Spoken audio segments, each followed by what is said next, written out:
Cricket एक ऐसा खेल है जिसमें कुछ कहा नहीं जा सकता। इसमें सिर्फ एक गेंद वो कमाल कर दिखाती है जो अक्सर पूरे मैच के दौरान फेंकी गई 299 गेंदें नहीं कर पाती। इसलिए क्रिकेट के खेल में फैसला केवल एक अच्छी गेंदबाजी या अच्छी बल्लेबाजी के दम पर नहीं होता, बल्कि कई बार इस फैसले में फील्डिंग की बहुत ही अहम भूमिका रहती है। पर क्या आप जानते हैं कि जब क्रिकेट का खेल अपने शुरुआती दौर में था तो केवल बॉलिंग और बैटिंग के लिए नियम बनाए गए थे और फील्डिंग के लिए कोई नियम नहीं था। लेकिन क्रिकेट इतिहास की एक घटना ने फील्डिंग के लिए भी नियम बनाने पर मजबूर कर दिया था।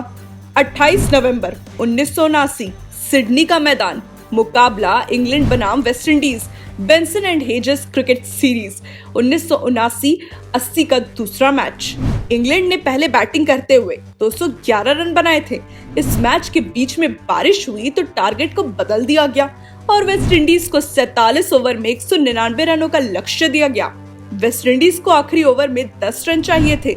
मैच की कहानी शुरू तब हुई और रोमांच तब बढ़ा जब इंग्लैंड की ओर से गेंदबाजी इयान बाथम कर रहे थे और पहली 5 गेंदों पर 7 रन बनाए थे और वेस्ट इंडीज को आखिरी गेंद पर जीत के लिए 3 रनों की जरूरत थी।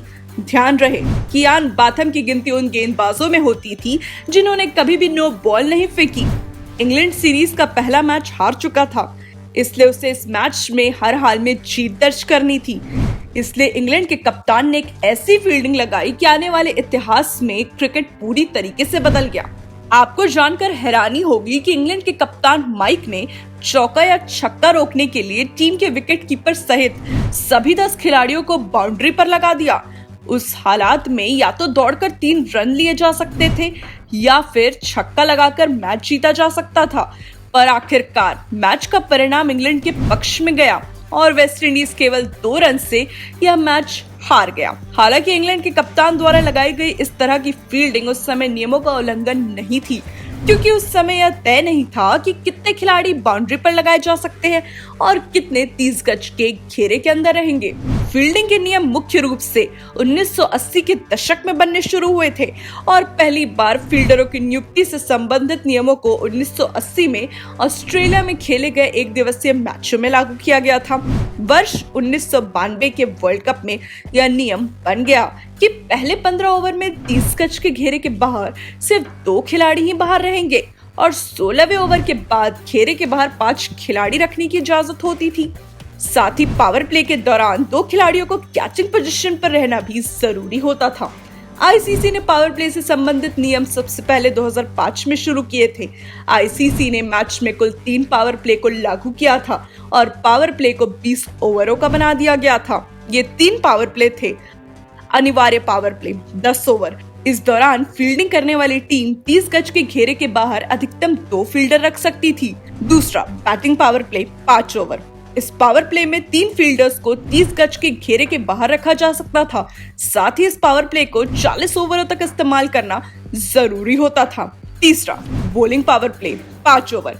इस पावर प्ले में भी बॉलिंग पावर प्ले के नियम लागू होते थे। इस दौरान 30 गज के सर्कल के बाहर 3 से ज्यादा फील्डर नहीं हो सकते थे। हालांकि वर्तमान में अब नए नियम लागू कर दिए गए हैं। अब तीनों पावर प्ले के स्थान पर पावर प्ले 1, पावर प्ले 2 और पावर प्ले 3 लागू किए जाते हैं। पावर प्ले 1 यह पावर प्ले 1 से 10 ओवरों के बीच लागू होता है, जिसमें 30 गज के घेरे के बाहर केवल 2 खिलाड़ी रह सकते हैं।